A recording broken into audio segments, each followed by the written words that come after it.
So I want to tell the story of how I actually was able to find my birth mother. How I was actually able to get the information, come across like the majorly myriad of things that were happening, the mazes we had to go through. So this is the story leading up to me actually meeting my birth mother.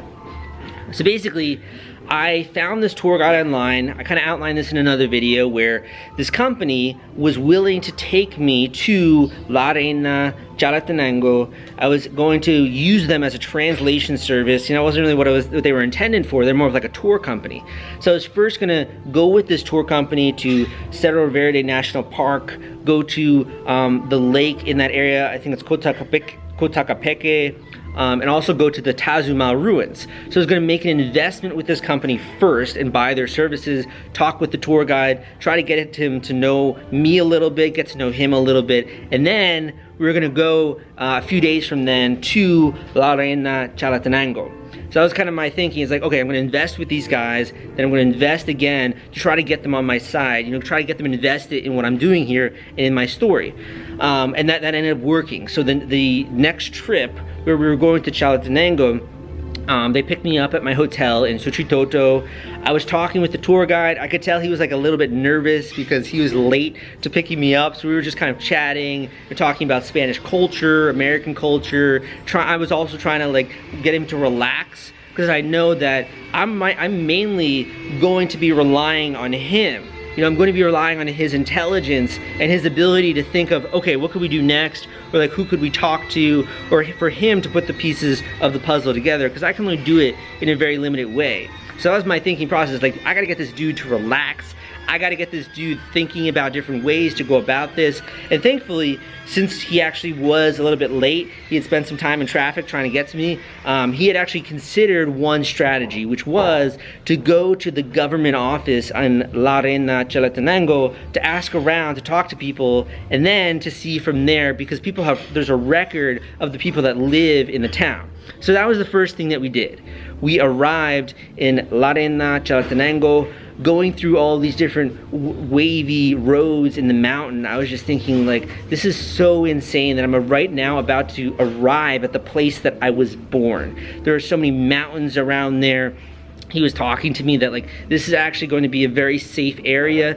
There were some gang graphics, some gang graffiti, but they were kind of crossed out, and he was basically saying that this area is now safe. There are some towns around there that are not so safe, that are drug and other kind of alcohol, gang related stuff that's happening there. But in La Reina, it was actually very safe to go there, and there wasn't any kind of gang activity. So we're navigating through the town. I'm seeing these houses with dirt floors, with really nothing, seeing livestock, donkeys and cattle, and I'm just going through my mind like, wow, this is actually happening. And he goes to me and he says, we could actually be passing your birth mother's house right now. Like, you never know. And that really struck me, because I'm like, geez, that's true. She probably lives outside the town. We could be right now passing by my birth mother's house.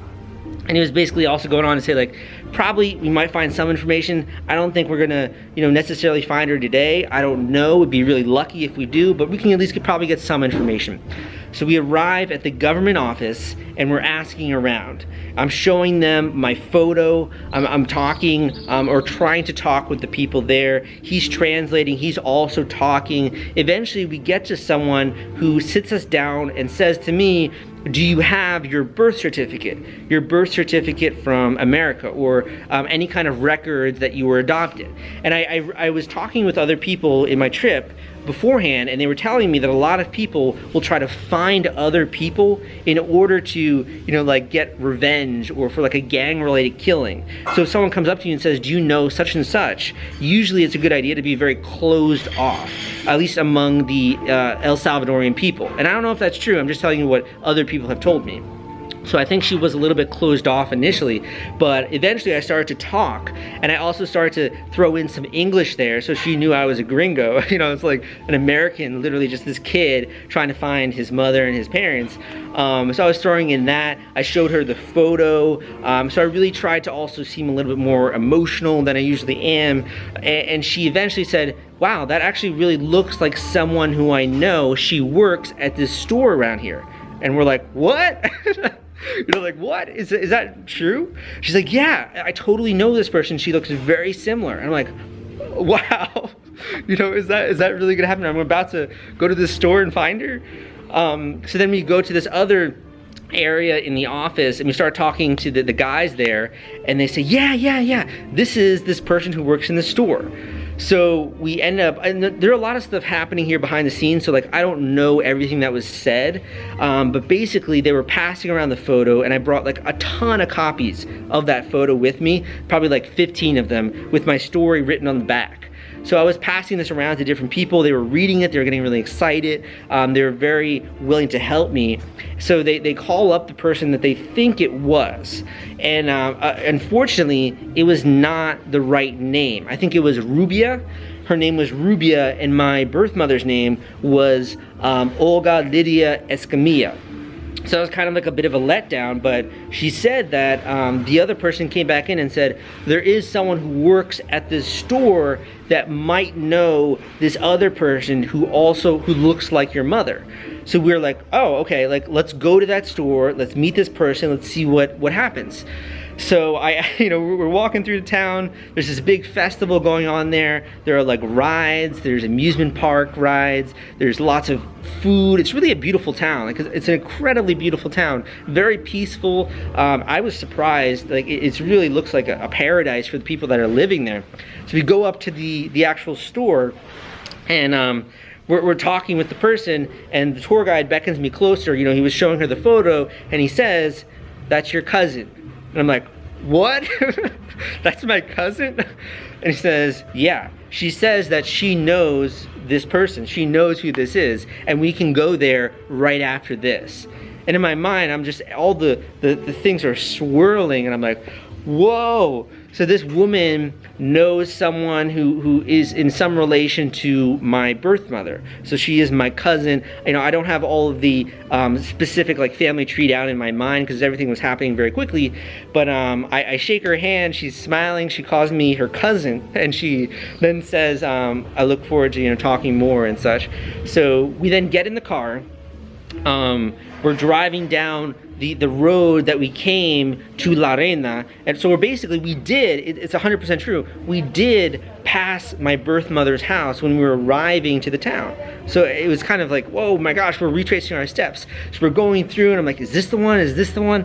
Eventually, we stop in front of this very small, I don't want to call it like a shack, but it was a very small house with these sort of chain link fence around it. There was some livestock. I saw a donkey. There were some dogs there. And the only thing I saw looking was like this little child and also this woman. So we get out of the car, and I'm thinking like, whew, is this gonna happen? Is this happening right now? Oh my gosh. So he shows the woman the photo, and I didn't really catch this, but what she said was, she said to him, Salvador Antonio.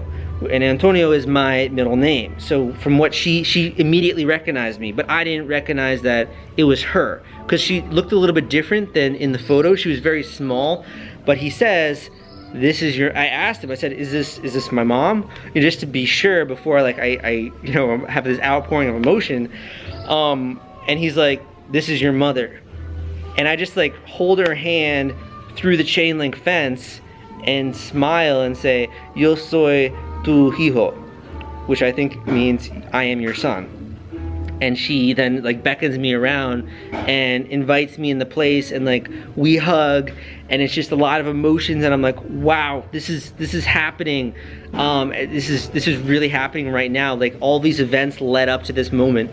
And this guy is translating for me, and he's explaining that I don't speak much English and these different things. And I see some other people that are living there at the house, And so he starts to just really start to introduce me. So like, this is your sister, this is your sister-in-law, this is their child, this is, you know, your grandpa will be coming by later. So all this information is being thrown at me, and I'm like, wow, you know, hola, like mucho gusto, and trying to speak as little Spanish as I can, like, yo soy de Nueva York, viajar a El Salvador para encontrar tú, es muy hermoso país. Like, I'm trying to just get by with the Spanish that I have, but he's also doing a good job. So eventually we get through that initial period where it's a lot of emotions and crazy, and I sit down with her and I say, I have a few questions. So my questions were basically that I had in my mind: why did you give me up?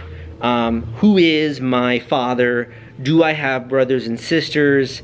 And have you thought of me at all during the time since you gave me up? And as you can see, basically what she answered was that she felt very, very sad, very emotional giving me up as a child. She didn't know who these people were, who these Americans were. She didn't know if it was safe or not. Apparently at the time, they were selling children for their organs on the black market. So that was like the one thing going through her mind, that she wanted me to be in a safe environment, in a safe home, and to have love and care. So she felt very torn giving me up, and the reason why was just they didn't have enough food to go around. It was very difficult times, and I think it was either her grandpa or her cousin who said to her that they should give me up because they don't have the ability to take care of me. So when the opportunity arose, they met someone who knew someone, and my parents were looking for a child. They ended up giving me up for adoption then, and she went to San Salvador. They did the, I guess, transaction there. They handed me off, and since then, her son, the older son, which is my brother, who is 4 years older than me, he's 30, he was always super angry throughout childhood, apparently, that they gave me up. Because I was his brother, you know, I'm the other male in the household. He's surrounded by females, by, you know, my two sisters and my mother. So like, he grew up as the only male in the household. So he had to sort of take charge, and because my father wasn't in the picture, my father didn't support the family in any way. He had like 9 different kids with other wives, you know, other women. So he wasn't he had no contact with my birth mother, and he wasn't supporting the family in any way, apparently. I don't, you know, this is what they told me. I don't know whether, you know, what parts of it are true or not, but that's what they told me. And basically he was the one who was having to like be the man of the household, earn income, go out there and take care of people and stuff. And he always wished his entire life that he had a brother that he could either talk with, that could be the other man with him in the household. And specifically because I was his younger brother, I think he felt a certain degree of like, I should have taken care of him, or I should have made sure that this family was safe.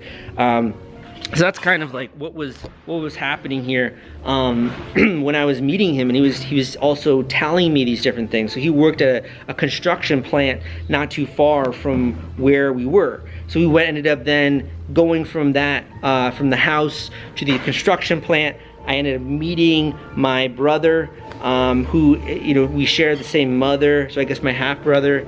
And talking with him, it was like the biggest surprise of his life. He said he's been praying, you know, since the day I was left to meet me, and he actually tried many times to find me on things like Facebook. He went to different government offices and tried to find some information about me, and but the problem was they didn't know my last name. They didn't know my, you know, English last name, so they weren't able to get any kind of information. So he said to me, and he also told, you know, the sisters that he basically had this dream. He had a dream one night that he was going to find me, and that we were going to meet, and that it was going to happen, that I was alive, that I was doing well, and that I was going to come back to El Salvador in order to meet him. He had this dream. And ever since he had that dream, my sister said that he'd been talking about it like nonstop. Talking about it all the time, about how he was going to either try and find me, or that this dream had happened and things are aligning and things are meant to be, that we're going to see each other. And he said that at one night he just closed his eyes and he wished that I could hear his thoughts, and that he wished that somewhere, wherever I am, that I hear that he wants me to come home, or wants me to return to to where I was born in order to let them know that I'm okay and to reunite in that way. Sounds like that's surreal stuff, man. That's surreal stuff. And he was praying a lot, you know. Just me, you know, I'm more of like a logical guy. I don't believe in that kind of stuff, but also like karma, the ways of the world, kind of really weird for him, I imagine, that after dreaming that and after thinking that and after having those thoughts, that I then show up on the other doorstep. I mean, it's also a good coincidence in that, like, I'm in a good part of my life. You know, I'm 26. Things are going very well for me. I can navigate the world. You know, I feel very confident in that way. So it was the right time also for me to come back and visit them in that way. So he had this dream. I show up. It's the biggest surprise of his life, and that was kind of something I did not consider. In my mind, I felt like, okay, it would be nice to have this information. Like, I'm just being honest here. It would be nice to have this information. It would definitely change my life. It would definitely help me understand who I am, give me more appreciation for life. But because I've had to go through so many different obstacles and so many different challenges in life, I've come to be at the point where I'm like, you know what? I don't need anyone else's help. Like, I don't need anything. I don't need this information. If it happens, awesome. But I don't need that in order to feel complete. I don't need that in order to go out there and be even more successful and to do things in the world that I want to do and to really become the man that I want to be. I don't need this like missing piece of the puzzle for that. So that was a really crazy realization for me. The fact that me being there also sort of completes the circle for them. So that was kind of cool. There's a lot more that I can go into with this story, but basically I'm going to sum it up with how I now feel about it. So I'm kind of moving around the table because the sun keeps moving, and then I start to get hot. So if that's why I'm like changing my environment a lot. But basically I want to close out this video just saying some of my thoughts and some of my feelings going through my mind while this was all happening. This is kind of for me for a record, but also for you if you're interested, because a lot of these emotions, I think, I am very good at sharing honestly what I'm thinking, almost to a fault. Same with like feelings, and sometimes they're not really what you would expect or not really what you would anticipate, and I might have people that are angry because I'm a little bit too honest in that way. But basically, when I was entering the house, I was thinking things like, wow, I wonder why my mother is not responding more emotionally, because she was just kind of like, there was no emotion on her face. It was weird. Like, there was a little bit, but like she seemed kind of like jaded about it almost. And I was like, why is that happening? And then I started to look at her body language, and like she was like nervously kind of like with her hands like going like this, and she was kind of like, her eyes were looking around a little bit.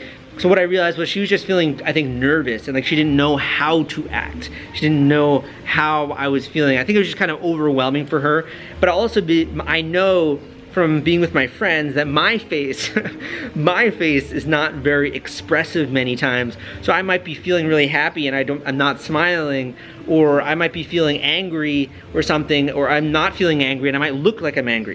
So my face is not very expressive, so I imagine hers also is not. So that was kind of one thing that was going through my mind. Initially I was kind of like thrown off. And then I was like, oh, she's nervous. And then she started to, as we talked more and more, particularly when we were in the car heading to meet my brother, she opened up a lot and started talking with the tour guide and like joking around. So I think she just felt a little bit like flustered, or like, whoa, this is what? At first. When I met my sister, my younger one, the first thing I saw was her eyes, because her eyes are very similar to mine. So my eyes, it's hard to see right here, but like if I was to turn to the side, you can see my eyes are a little bit larger than some other, I think, than like normal. I just have larger eyes, and it kind of fits my face as well. You know, like I have a little bit of a larger nose, but I noticed that in my biological sister, the youngest one, had similar eyes to me. So that was kind of like a weird experience. So like, oh my, those are my eyes. And also she was very quiet, very not saying anything, not very expressive, kind of similar to how I would act when I was younger, quite honestly. But I think it was also one of those things where like she felt overwhelmed She didn't know how to behave. She didn't know how she should feel maybe. So she was a little bit more quiet. And then when I got to meet my grandfather, he was so, he was like very tiny. He had some issues walking around. I think he was like 90 years old. So I was like, wow, you know, my grandfather biologically lived until 90. That says some good stuff about maybe how long I'm gonna live. And that's probably not something that, you know, average person might think of, but being adopted, I don't know my medical history. So I didn't know, you know, how long I'm gonna live, or like the biology that I have, so, or like the diseases I could have. So that's something that I was thinking constantly as I was meeting these different family members, like, have they had any issues or different things? And I'll actually get into that in just a second. But, so I met my grandfather, so that was really cool. And then I met my older sister. She walked in while we were having this discussion. She was also just like, what? I could tell she was a little bit more expressive, and she also had many more questions for me. But she was a little bit also like taken back and just really surprised. So I was thinking also that I know someone in New York who looks very similar to my sister. So that's kind of weird. The more I get to meet people who are Spanish or have like Spanish descent or Latino descent, the more I start to see commonalities in like their facial features and stuff. I haven't really known very many Latino people, to be honest. So that was kind of cool getting to meet her. At that point in time, my brother came home and he was asking me so many questions. He had so many questions for me about my thoughts, about my feelings, about his own life. He was telling me all about it. We probably talked for like an hour and a half just about the adoption and stuff like that. And he also was sharing with me, funny enough, that he loves to read, that he loves books. He used to work in a library where he would read books, and he actually read one of the same books that I've read, which is How to Win Friends and Influence People by Dale Carnegie. And that's like one of my very first business books, is learning how to talk with people, learning how to make friends instantly, with using some of these techniques that I've learned from Dale Carnegie, like how to win friends and influence people. And he said, I read this book, and I was like, oh my God, like, dude, that's awesome. Like, I've read that same book. It's so crazy that he also, despite being in a much smaller town with not access to information, also gravitated to reading books to the same level that I do. And I told him I'm also a writer, and he was like, that's awesome, man. Like, you have to write some of your books in Spanish so I can read them. And he was also saying, like, I'm looking for more business advice. So it was so interesting to see that. He was the most open, incredibly kind person that I've met this entire trip, and it just took me so much by surprise that he was so interested and so, you know, well educated in this way, despite being in his surroundings, you know, working more manual labor, and you know, being from a very small town where there's not a lot of access to that kind of stuff. So that was really neat meeting him. Like, that is so cool, dude. And then, you know, we're talking a little bit more about that kind of stuff. He was sharing with me his life and how he's always dreamed to be able to meet me. And like, this is a dream come true for him. So it was very surreal in that way. So the next part of the story, we ended up then going to meet my father. Now, my father was not really in the picture. He didn't take care of the family at all. He ended up having children with other people. I think he had like 9 children in total or something like that. So we have a very large family in that way. So we ended up meeting him, and when I walked in, my mother also told me that he drank a lot. You know, he was very into drinking and did not want to have responsibilities and stuff like that. So that was the other reason why she ended up not being in contact with him. But we ended up going, ended up meeting him, and when I shook his hand, it was such a strange feeling. I don't think he looked tremendously like me. They said I looked more like my brother than my father, but he definitely had some resemblance, you know, naturally. But talking with him, the first thing I noticed was that one half of his face was paralyzed. He actually wasn't able to talk very well, and one half of his face was paralyzed. And I asked the guide, can you ask him why that is? And he said he didn't know, but for some reason, for the last like year or something like that, one half of his face has been paralyzed. So instantly in my mind, I'm thinking, oh, he had a stroke. Because whenever one half of your face is drooping or doesn't have any kind of motor function, typically the reason is you had a stroke of some kind and you lost functionality in your brain. So I think that's the reason, and I was just thinking in my own mind, okay, well, how old was he? So he had a stroke when he was like 50, 55, so that might say something about my own medical predisposition when I get older, that I have to be more aware of that, or like taking care of myself better. So I was always like on the lookout for indications of my biology or my medical history like that. So anyway, we're talking, he's telling me a little bit about his life. It was very, very basic though. It was kind of just like we were talking to each other. I was getting a feel for him, getting a read on him, his body language, his face. He seemed very genuine, seemed very happy to meet me. I don't think though that because he wasn't very invested in the family, it was much more of like a meeting him, seeing him, but it wasn't very as heartwarming or as heartfelt as meeting my mother or my other siblings in that way. So that was kind of interesting. After a certain point, I was kind of like, yeah, I think we're done here. You know, it was great to meet you. Thank you for, you know, giving birth to me. And it kind of was at the end there. And he asked me, do you want to meet some of your other brothers and sisters? I asked the tour guide, are they you know, children that he's had with other women? Or are they with my biological mother? And the tour guide said, no, they're with other women. You know, he has like 9 children or something like that. So I was like, nah, it's all right. You know, we've gone around for the entire day. I'm getting really tired. So he did offer to introduce me. But the great thing I think that I took away, he said to me as I was leaving, at any point in time, if you want to come back, if you want to stay here, if you ever need a roof over your head or you need food, you can come back and you can live with us here. Now that did feel very welcoming and made me happy. At the same time, in the back of my mind, I'm thinking, well, why would you offer that to me if you didn't take care of your own family? You know, but I don't know. You know, that was just a thought that I had, and I don't feel any ill will towards him. I feel no ill will at all towards anyone in my family.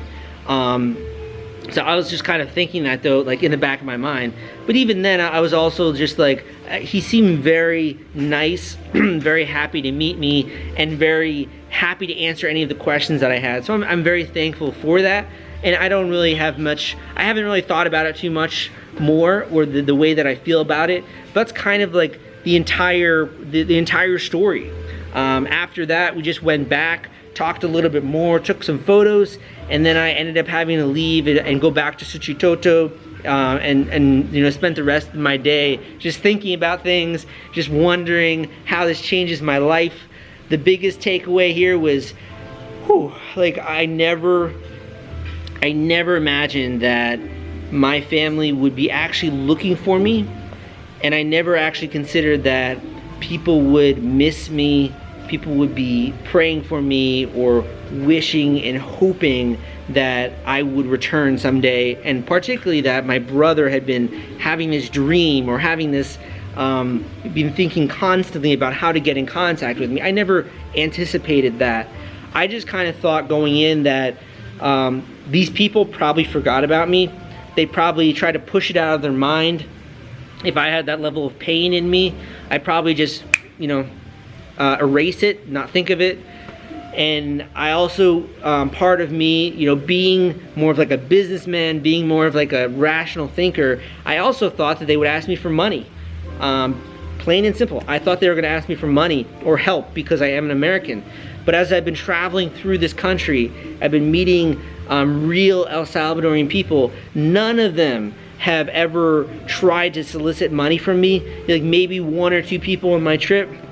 Everyone has been super kind, have had very traditional values. My biological mother and biological siblings, they did not ask me for money at all. In fact, they joked with me, and at the end of the trip, they said to me, hey, so do you want to stay around here and work construction, or do you want to learn how to ride a donkey? Like, we can show you how. And they were like joking about it. And like, you can talk like this, you can learn how to talk like a Salvadorian.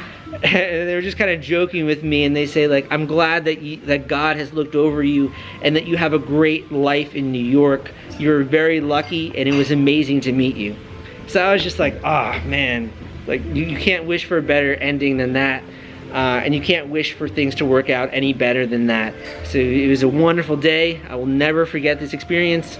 And now I have it also documented via video so I can continue to look back and watch this in the future.